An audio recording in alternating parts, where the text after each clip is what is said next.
Competitive exam का एक महत्वपूर्ण क्वेश्चन जिसका आना तय होता है सभी प्रतियोगी परीक्षाओं में।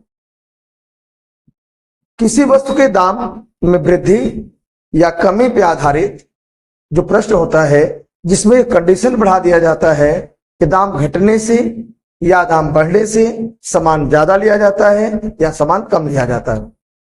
एक महत्वपूर्ण क्वेश्चन है ये, जो हर प्रतियोगी परीक्षा के लिए महत्वपूर्ण है। यहां से क्वेश्चन पक्का आता है, तो हम चाहते हैं आपकी तैयारी बेहतर हो जाए। आइए हम क्वेश्चन आपको समझाते हैं। क्वेश्चन हमारा है, चीनी के मूल्य में 25% की कमी होने पर एक उपभोक्ता रुपया 120 में, कितना 120 रुपए में 3 किलोग्राम चीनी ज्यादा खरीद सकता हो। 3 किलो ज्यादा चीनी खरीद रहा है, तो चीनी का प्रारंभिक तथा नया मूल्य क्या होगा। एकदम जबरदस्त क्वेश्चन, हम ट्रिक से सीखेंगे और जल्दी से लगा लेंगे। शायद आप समझ जाएंगे तो फटाफट क्वेश्चन आपका बन जाएगा। आइए देखिए क्या है। पहले दाम जो था वो 25% से उससे कमी कर दी गई।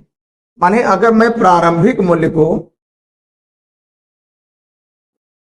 प्रारंभिक और उस पर नया, दो बातें हो रही हैं। अगर प्रारंभिक में बात करें, शुरू की बात करें, वो दाम में 25% कमी हुई।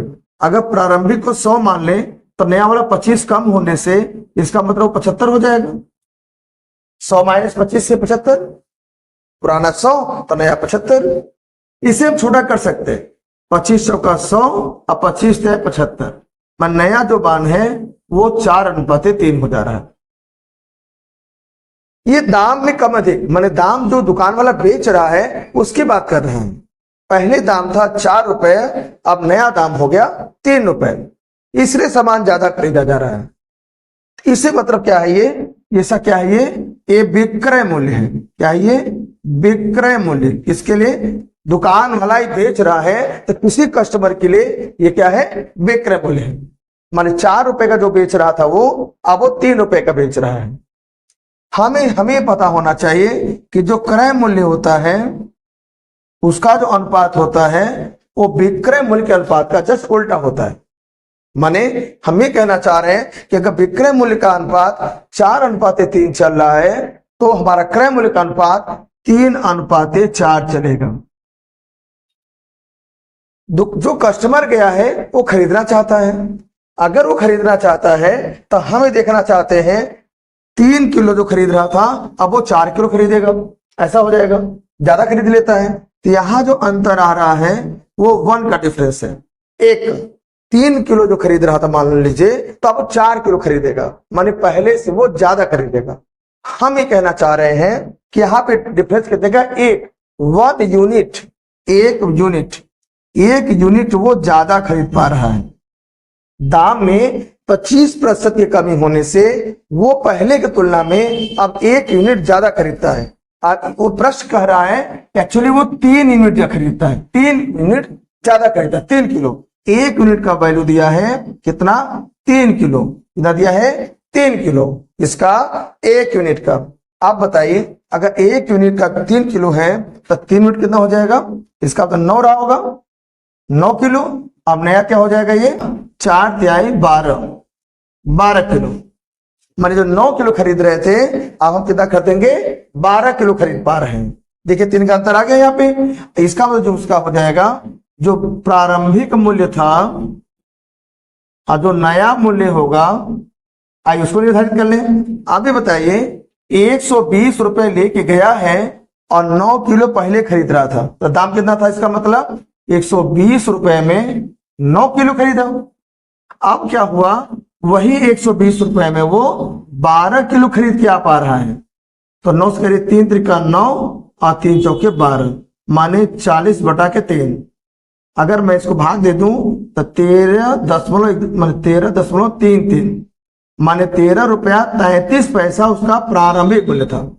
समझ लीजिए, क्योंकि 9 किलो खरीद रहा था उसी 120 रुपए में, तो दाम कितना रहा होगा उसका प्रारंभिक मूल्य?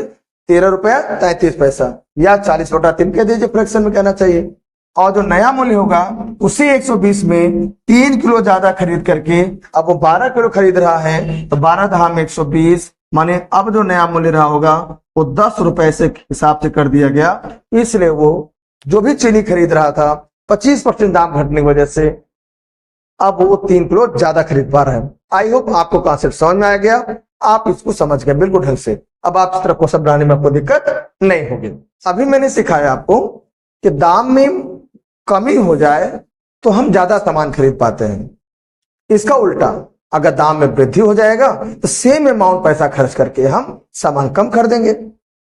बात समझ में? तो अभी मैंने आपको कॉन्सेप्ट जो सिखाया उसे हम वृद्धि में भी लगा सकते हैं, माने सभी प्रकार क्वेश्चन लग जाएगा जहां पे हम लोग वृद्धि कमी बात करके सामान को ज्यादा या कम खरीदते हैं।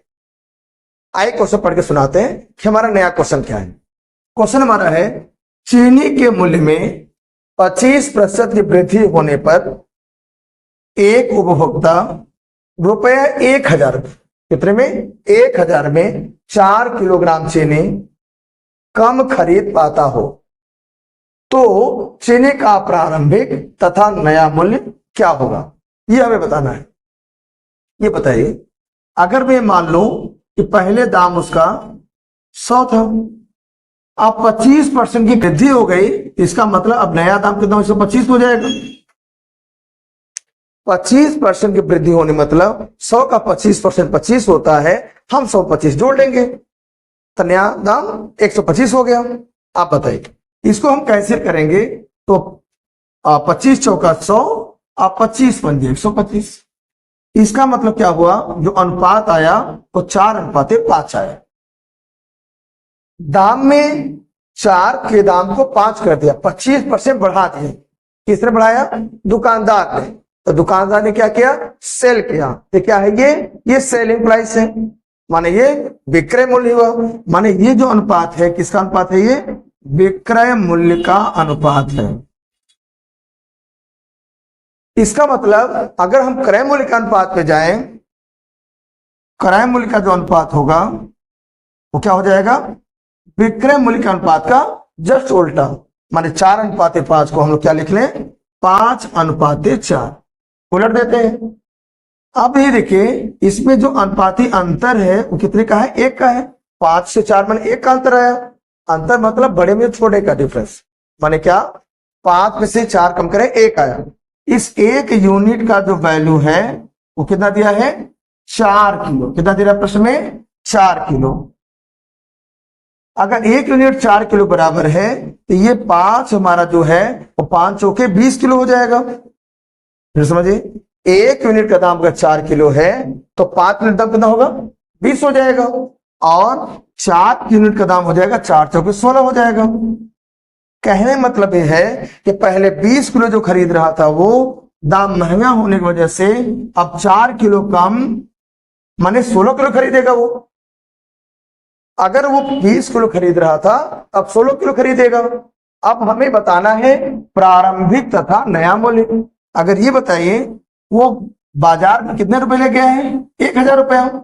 अगर 1000 रुपए में वो 20 किलो पहले खरीद रहा था, 20 किलो खरीद रहा था, इसका मतलब उसका जो दाम रहा होगा कितना रहा होगा, 50 रुपए। इसका मतलब जो पुराना दाम था वो 50 रुपए पर किलो था। ध्यान दीजिए 20 किलो सामान खरीद रहा था 1000 में, तो कितना रुपए दाम रहा होगा, 50 रुपए रहा होगा किलो। ये इसका क्या हो गया, प्रारंभिक मूल्य हो गया। अच्छा अब देखिए अब 16 किलो खरीद पाता है, माने 1000 रुपए खर्चा करके 16 किलो खरीदता है। अब इसका मतलब क्या हो जाएगा, नया मूल्य हो जाएगा। 4 चौके 16 और 4 से कटे 25 बार कटेगा, 0 और बढ़ जाएगा। और 4 से 200 काट दे, 2 दूना 2 एकम 2, 2 दूना 4, 2 पंजे 10, माने 125 बटा के 2, तो 2 छक्के 12, 2 दूना 4, 2 पंजे 10, माने इसका मतलब जो नया दाम होगा वो 62 रुपए 50 पैसे। ये क्या हो जाएगा, नया मूल्य। माने कहने का मतलब क्या है कि पहले 50 रुपए के हिसाब से जब सामान खरीद रहा था, दाम था वस्तु का, चीनी का दाम था, तो वो जो खरीद रहा था कितना किलो, 20 किलो खरीद रहा था, लेकिन दाम 25% बढ़ गया। इस वजह से वो सामान कितने में मिलने लगा, 62 रुपए 50 रुपए पर किलो हो गया। अब इसलिए वो 16 किलो खरीद पाता है, मैंने पहले की तुलना में 4 किलो कम खरीदता है। हमें लगता है एक पूरे कॉन्सेप्ट को मैंने आपको बता दिया है, चाहे वृद्धि हो चाहे कमी हो, एक सिंगल कॉन्सेप्ट पे पूरे क्वेश्चन को आप लगा सकते हैं। क्या आपको समझ में आया? कमेंट सेक्शन जरूर बताएं। ऐसे वीडियो लगातार पाने के लिए चैनल सब्सक्राइब करें, वीडियो को लाइक करें और लोगों को शेयर करें। Thanks for joining and watching.